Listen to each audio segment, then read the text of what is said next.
All right, just checking real fast. All right, headphones are working. All right.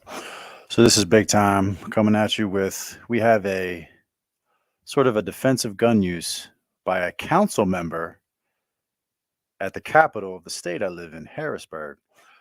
And I want to talk about what I believe as to my understanding of the law. I am not a lawyer. This is not legal advice, but I am going to bring up a website that does cover the Pennsylvania law and what I think he did wrong and how I think he's pandering to this would be alleged criminal.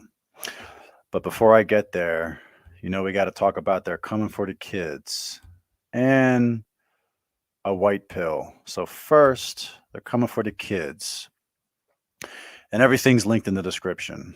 Rest in power. Drag Queen Story Hour, UK founder fundraising for convicted child sex offender's funeral. What a lie. A UK-based drag queen, well known for his performances to children, is fundraising for the funeral costs of a convicted pedo he calls his friend.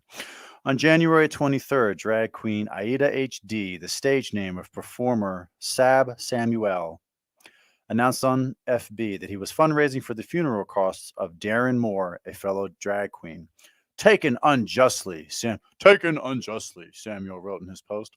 I'd like to help give my friend the send-off he deserves, he wrote, providing the link to a GoFundMe campaign for Moore and affixing to the post a photo of Moore and his husband. But what Samuel neglected to mention was that Moore is a convicted pedo, convicted child sex offender. Moore, 39, was found dead in full drag queen costume on the streets of Cardiff City Centre on the morning of the 22nd of January. Previously known as Darren Sewell, Moore was convicted of 4 counts of rape on a boy under the age of 14 while living in South Wales. As a result, he spent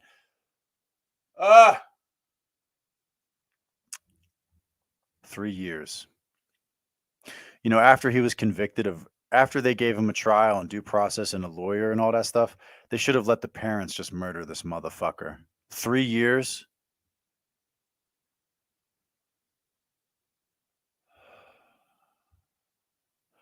Following his offense, Moore was also banned from having contact with children. That doesn't do anything.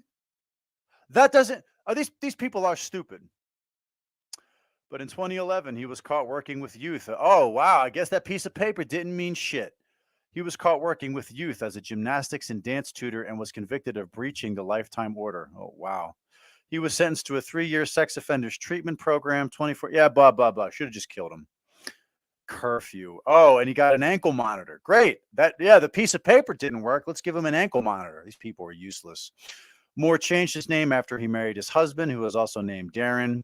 At the time of his death, Moore had worked as a jeweler and performed drag under the name Crystal Couture, CC Quinn, and Dolly. Moore had exhibited his jewelry at RuPaul's annual DragCon event in London in 2020. As a drag queen, Moore once represented British Airways as a Pride Festival in Brighton in 2018. When his previous convictions came to light, British Airways released a statement saying he did not work for the airline, but he was brought, so they distanced themselves as far as possible, but was brought in by a third-party entertainment agency who supplied a number of people for the event. They also said they were unaware of his convictions under his previous name. Also in 2018, audience members walked out of a Pride Without Prejudice performance of Moore's after he made lighthearted comments about child abuser Jimmy Savile. Investigations are still ongoing into Moore's cause of death, but police have cautioned the public against speculation. Despite this, some members and supporters of the drag queen community have already begun to claim Moore's death was the result of a hate crime. Oh, that's right. That's right. The child fucker. That's right. He's the victim. Right. Upon announcements of his death, the drag queen community, particularly in Cardiff, began mourning the loss of Moore on social media. Sab Samuel, known as the Storytime drag queen Aida HD, posted on his Facebook page that Moore was a child fucker. I'm not even reading what you said. He also shared that he wore jewelry that Moore made for him and provided a link to a fundraiser to raise money for his funeral costs. Samuel had been seen wearing the ADHD necklace he referenced in the post of Storytime events with children. And it's like, look, this guy was convicted. He got 3 years and still got around children. So it wasn't like And I'm trying to take like the Christian perspective here of you sinned, you fucked up, did you learn anything? But in this case, right back to it. Right back to it. Just like black teens. Oh, we gave them an ankle monitor. Oh my God, how'd they kill somebody again? You're fucking weak. Just over 2 hours later, Samuel posted again in memory of the child sex offender, of the pedo, taken. I don't care. The top comment in the post raised awareness of Moore's previous convictions, saying, lots of media now reporting on this death, but referring to him as a convicted pedophile. Comments have since been disabled. Yeah, the truth hurts, bitch. Samuel shared the link to a GoFundMe for Moore a third time today, which reads, I don't care. The fundraiser has already surpassed the £3,000 target and has raised £4,875 at the time of this writing. One donator left a message on the page reading, had the pleasure of meeting Darren last year, although very briefly, you could tell what a beautiful soul. Yeah. I don't care what they wrote. Once a child fucker, always a child fucker. Samuel had raised concerns on social media in the past for his conduct around children, with some calling his drag costume inappropriate due to his dick hanging out. Despite tremendous backlash, he continues to be routinely booked for story hour gigs in libraries and public venues across the United Kingdom. Just weeks prior, there he is with a kid. There, a baby. A baby. That's right. That's right. These parents, you don't deserve to be parents. Just weeks prior to posting in support of Moore, Samuel, who is the founder of Drag Queen Story Hour UK, announced he was set to perform for children at the Tate Gallery in London. Concerned parents in the notion opposed to Drag Queen Story Hour have established a group called Art Not Propaganda and recently stated they have formally complained to the Tate regarding their decision to host a Story Hour event. Well, I mean, you are your circle of friends, right? The parents have established guilt by association, right? The parents have established a petition which currently has 3,400 signatures and lists historical posts made by Samuel. The group says raises safeguarding concerns. Samuel has shared multiple images and comments on social media which raise serious safeguarding red flags. A teacher would be dismissed for the same, they wrote in the petition. Amongst the infractions are a Twitter post from July of 2020 where Samuel captions, "Love has no age." The parents point out that the phrase was popularized by a group which once campaigned to lower the age of sexual consent. Yeah, bro. Yeah. Other groups such as Safe Schools Alliance UK and the Family Education Trust have similarly raised concerns about Samuel's past conduct. On January 13th, Samuel responded to the backlash in an interview with Pink News where he blamed the conservative government for enabling queer hate. No, I don't hate. It doesn't matter where you put your dick or where you rub your pussy. Leave kids alone. Okay? That's it. I don't care what hole you put your dick or what you rub your pussy against. But if it's a kid, if it's a child that cannot consent, you deserve lawyer, jury, trial. And when you're convicted, you deserve the parents of the child can decide how to punish you right then and there. And I don't mean in 30 years on the taxpayer. I mean right then and fucking there. Last year, Pink News named Samuel Leader of the Year at their annual award show for their work with children, helping them fall in love with literature. Samuel first rose to infamy after he began touring libraries across the UK to read in his drag persona. He founded the UK branch of Drag Queen Story Hour in 2019, and his enterprise proudly boasts it has been featured by the National Health Service, Greenpeace, Forbes, and more. So they're all pedo adjacent. In November of 2022, Samuel uploaded a video to Facebook to which he was almost on the verge of tears while recounting his experience hiding his sexuality from a family member's children. I don't care. I did not want to tell my family member or their children about me being gay because I could have been in danger. Oh, that's right. Again, you're the victim. I don't know. Your friend fucked. How many kids did your friend fuck? How many? 4? 4 counts of a boy under the age of 14 and got 3 years. But you're the victim?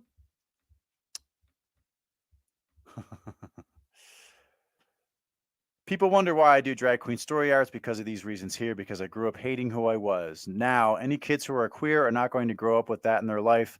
I want kids to know to grow up to love themselves, but to be surrounded by those who love them too. Well, your idea of love is very sus. As backlash continues to mount against drag queen story hours around the world, Sammy's events have been met with protests. It's about fucking time. If you're not going to stand up for your kids, it's over. During one demonstration at Reading Library last year, 2 protesters managed to interrupt the session while about 25 others continued outside the venue. They were escorted out by staff and the event continued.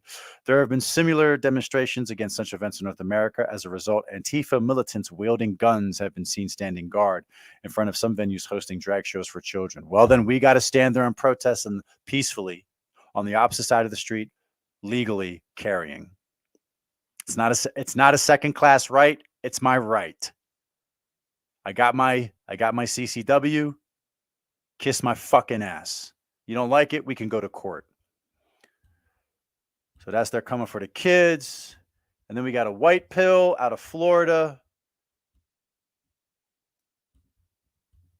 Florida demands American Academy of Pediatrics give evidence for their support. Oh, the science is settled, right? That's what they said about C19. Did you know, according to Robert Malone, every time a virus mutates, it gets easier to catch, but it becomes less deadly? Did you know that? You know who Robert Malone is? Look him up. Judge Carl J. Nichols has ordered that the American Academy of Pediatrics hand over documents that provide scientific evidence to back up its support of the gender-affirming care model. Wow. A judge with the stones. That's rare.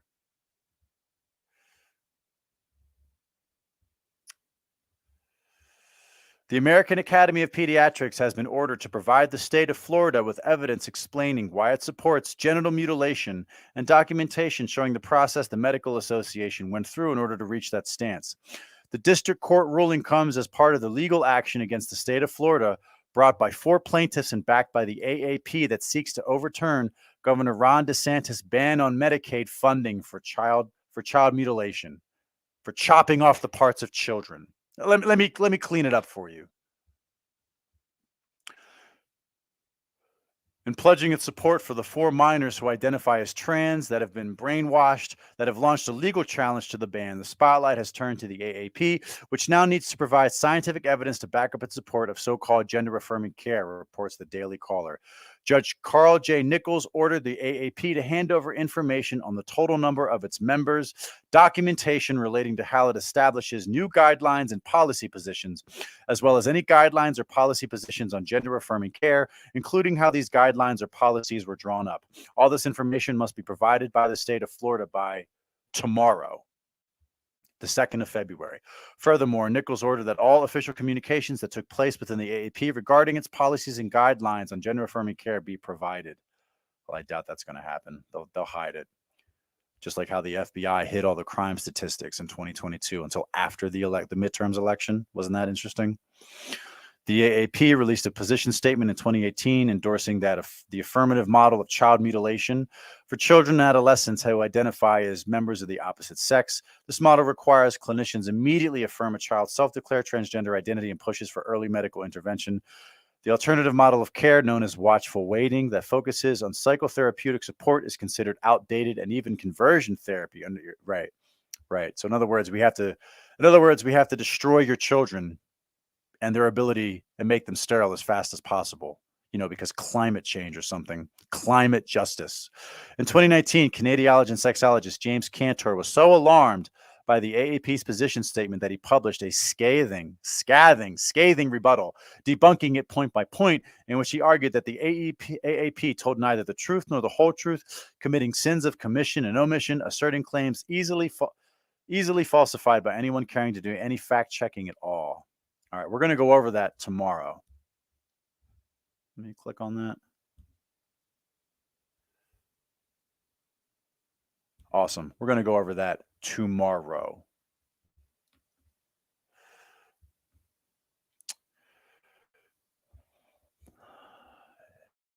Foreseeing the malpractice lawsuits that were likely to result from the position statement written by an activist-led subcommittee, Cantor wrote his paper in such a way that it could be used in a courtroom. Oh, wow. So he was ready. Oh, that's good. I like that. AAP is advocating for something far in excess of mainstream practice and medical consensus. Problems do not constitute merely a misquote, a misinterpretation of an ambiguous statement, or a missing sentence or two. Rather, the AAP statement is a systematic exclusion and misrepresentation of entire literatures. Not only did AAP fail to provide extraordinary evidence, it failed to provide evidence at all. Indeed, AAP's recommendations are despite the existing evidence, Cantor concluded. Last year, 5 members of the AAP submitted a resolution requesting that the professional association perform a thorough systematic review of the available evidence for gender-affirming care, but the AAP took the unusual approach of enacting a new rule preventing members from supporting the resolution or contributing to the discussion. So they won't even audit themselves. That sounds a little conspiratorial to me. That sounds like an agenda. You won't even present the evidence? I smell an agenda. This led GenSpect, an advocacy group campaigning for evidence-based care for youth suffering from gender distress, to accuse the AAP of preemptively suppressing debate by not allowing comments. Well, yeah, of course, they don't want. Of course.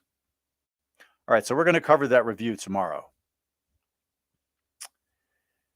And one sad story coming out of a part of Pennsylvania where I know people.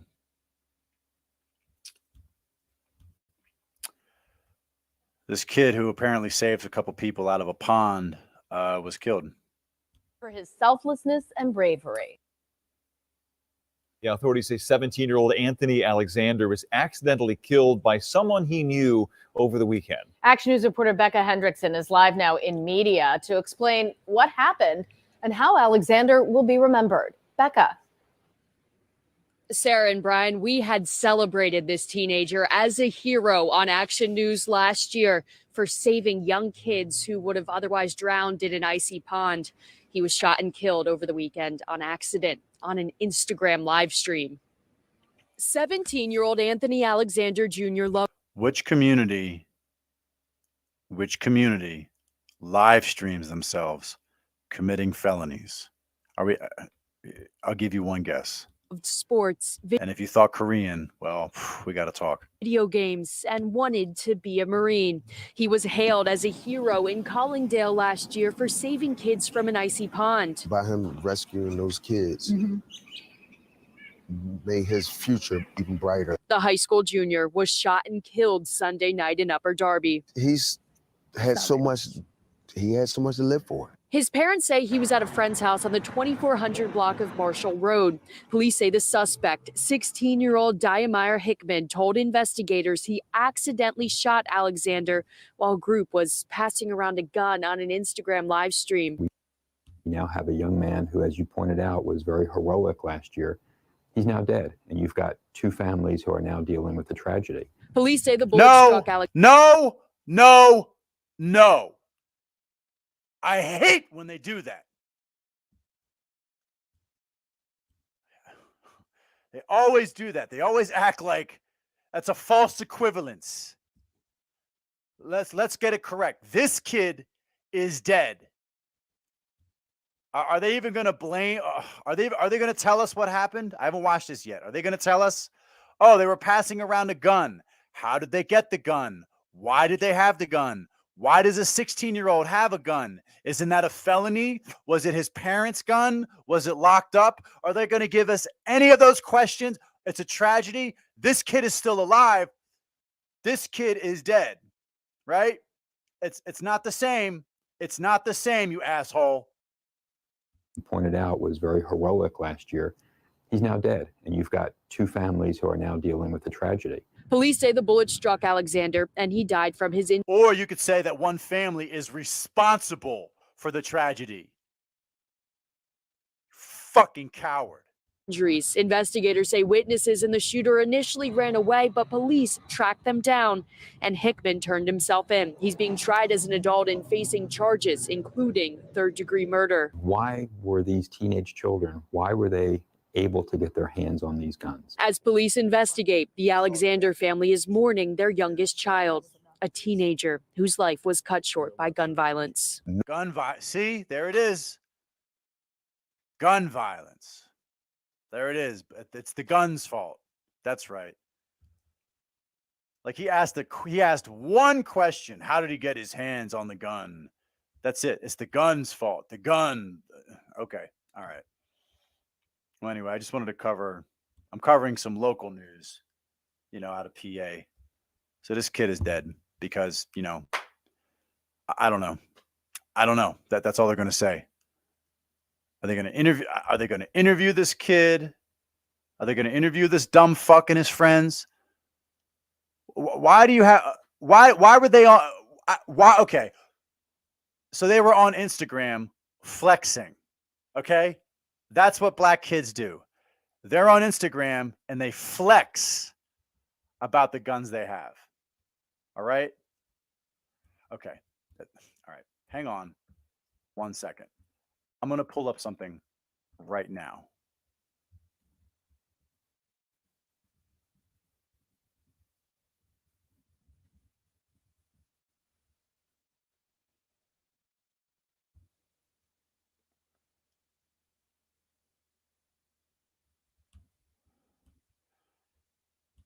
If everybody's wondering, oh, how does this happen?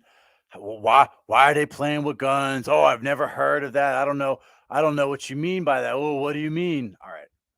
For all you fucking people, and this is even for black people who just act fucking stupid. Oh, our kids don't do that. Our kids don't do that. Right. Okay. Ready? Here we go. I told you it's gonna get Middle school. Chicago middle school. We don't play with no regular nigga. On my butter. We do. Don't play my slide.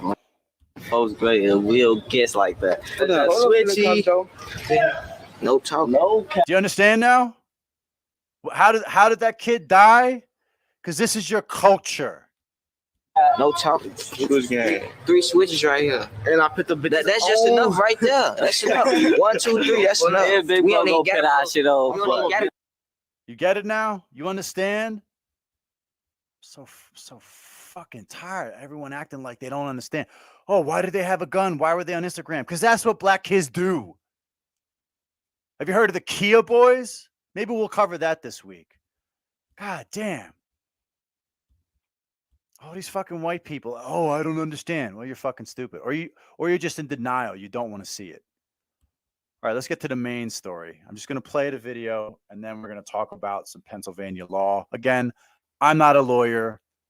Don't take this as legal advice. If you need legal advice in Pennsylvania, talk to the use of force lawyer. Call the USCCA.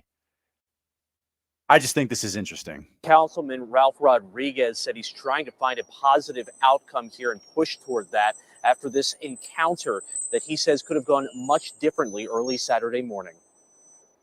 Initially, we just saw the gentleman, which triggered us to kind of head over. But later on, when we looked at all the clips, he was blocking the camera and some. City Councilman Ralph Rodriguez says he and his wife arrived at his nonprofit, All You Can Incorporated, after spotting this man on the doorbell camera. No, I need you on the ground. Rodriguez says his wife videotaped this encounter with the man, whom Rodriguez says he approached on a different side of the building, outside another office. It's like a deer in the headlights. Just caught the young man right in that act. Rodriguez unholstered his gun, believing the man might have had a weapon.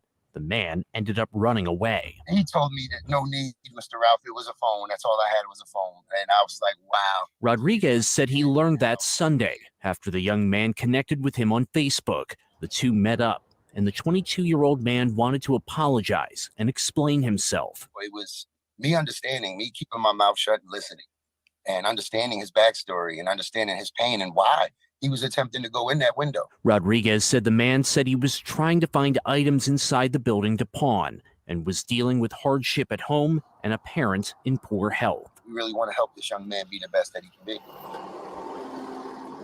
All right, that's enough. So I'm going to puke now. All right, so let's try this point by point. So you got this councilman Latino councilman. What's his name? The clips.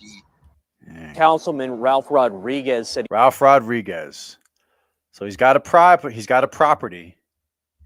He approaches the property, gun drawn, right? He brandishes. This is brandishing. My understanding, brandishing. You're pointing a gun at a person. He approaches the guy. His wife is behind him with a cell phone. Guy runs away. And then it becomes, oh, the poor blacks. Oh, I need help. But I'll get into that in a second. So first, let's start with my understanding of Pennsylvania law, right?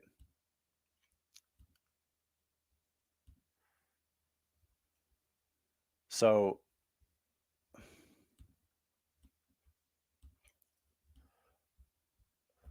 the person against whom the force is used is in the process of unlawfully and forcefully entering, or has unlawfully and forcefully entered and is present within a dwelling, residence, or occupied vehicle, or the person against whom the force is used is or is attempting to unlawfully and forcefully remove another against that other's will from the dwelling, residence, or occupied vehicle. And there's more to it than that, but basically, here's what I'm trying to say. I think that from a legal perspective, this was a bad showing. Basically, Pennsylvania Castle Doctrine says, and again, I'm not a lawyer, this is my interpretation, seek a lawyer's advice. Castle Doctrine in Pennsylvania applies to your home, your car, and your business. Now, since the fact, somebody could argue in court, a commie, the left, Democrats, people who support criminals, white and black, commies, Marxists, people who don't own anything in life, they will go, oh, you value your property over life. And in this case, in terms of legality, I got to agree that essentially no one was in the dwelling, and all the congressmen, all the councilmen had to do was call the police. No one's there. Nobody's life is in danger, right? Call 911. Now, I'm happy that at this point where, this is the capital of my state, there's no protesting and there's no marching against this guy pulling a gun. I like the fact that my councilman carries. I like that. But I also think that he doesn't understand how gun laws apply for the normal citizen. He's a councilman. He has way more political leverage than I ever will. Let me tell you something. As a white guy, if I pointed a gun at a black guy and no one's life was in danger, I could be arrested right then and there, brandishing. People would say that the councilman forced an armed confrontation. Now let's flip the script. Let's say that the councilman's wife or children were in the home. Now he's not protecting the property. Now he's protecting the life in the property. Now, in that case, I would say, if it's only you, and look, I'm not Rambo, I'm not John Wick, I'm an average citizen who's taken a couple tactical courses, I'm an okay shot at 7 yards, working on one hand, 7 yards.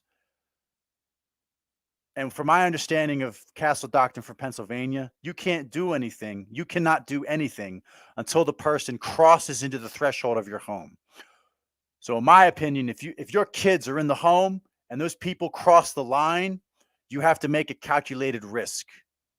You have to risk your life to save your family. And sometimes as the parents or as the husband or as the mother or as the wife, sometimes that's all there is between your family being murdered and killing a fucking home invader. So in my opinion, if the life of people you believe their lives are in danger and it's only you and no one else, you put every fucking bullet you can, hollow points, into their fucking center mass.